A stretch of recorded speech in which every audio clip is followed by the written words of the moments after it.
అందరికీ hi friends. ఈ యొక్క వీడియోలో ఏంటంటే ఇన్స్టాగ్రామ్లో మీరు ఆన్లైన్లో ఉన్నా కూడా రీల్స్ చూస్తున్నా, లేదంటే ఎవరితోనైనా సీక్రెట్గా చాటింగ్ చేస్తున్నా, అవతల వాళ్ళు మీరు ఆన్లైన్లో ఉన్నారా లేదని చూడటానికి అయితే మీ యొక్క చాట్ని అయితే ఓపెన్ చేసినప్పుడైతే పైన అయితే యాక్టివ్ నవ్ అయితే కనిపిస్తుంది కదా. ఆ విధంగా కనిపించకుండా అయితే మీరైతే ఒక సెట్టింగ్ అయితే ఆఫ్ చేసుకున్నట్టయితే మీరైతే ఆన్లైన్లో ఉన్న వాళ్ళకైతే ఆఫ్లైన్ అయితే చూపిస్తుంది అనమాట. ఆ సెట్టింగ్ అనేది ఎలా ఆఫ్ చేసుకోవాలో మీకైతే క్లియర్గా అయితే చెప్తాను. అంతకంటే ముందు అయితే వీడియోకి అయితే లైక్ చేయండి, అలాగే మన ఛానల్ అయితే సబ్స్క్రైబ్ చేసుకోండి. ముందుకైతే మీరైతే ఇన్స్టాగ్రామ్ని అయితే ఓపెన్ చేయండి. ఓపెన్ చేసిన తర్వాత ఈ విధంగా అయితే ఇంటర్ఫేస్ అయితే కనిపిస్తుంది కదా. కింద అయితే చూసుకున్నట్టయితే మీ యొక్క ప్రొఫైల్ అయితే ఉంటుంది. దాని మీద క్లిక్ చేయండి. క్లిక్ చేసిన తర్వాత పైన 3 లైన్స్ అయితే వస్తుందన్నమాట. దాని మీద అయితే క్లిక్ చేయండి. క్లిక్ చేసిన తర్వాత కిందకైతే స్క్రోల్ చేయండి. స్క్రోల్ చేసిన తర్వాత ఇక్కడ చూసుకున్నట్టయితే మెసేజెస్ అండ్ స్టోరీ రిప్లైస్ అయితే ఉంటుందన్నమాట.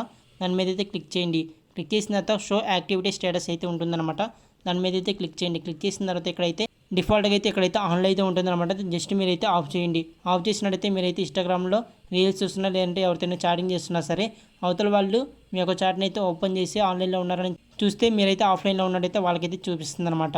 మళ్ళీ మీరైతే ఆన్ చేసుకుందాం అనుకుంటే సేమ్ ప్రాసెస్ అయితే యూస్ చేసి మళ్ళీ అయితే దీన్ని అయితే ఆన్ చేసుకున్నట్టయితే మీరైతే ఆన్లైన్లో ఉన్నట్టయితే వాళ్ళకైతే చూపిస్తుంది అనమాట. ఈ విధంగా అయితే మీరైతే ఈ సెట్టింగ్ని అయితే చేసుకోవచ్చు. ఈ వీడియో కానీ మీకు నచ్చినట్టయితే లైక్ చేయండి, అలాగే మీ ఫ్రెండ్స్కి అయితే షేర్ చేయండి, అలాగే మన ఛానల్ అయితే సబ్స్క్రైబ్ చేసుకోండి. Thank you.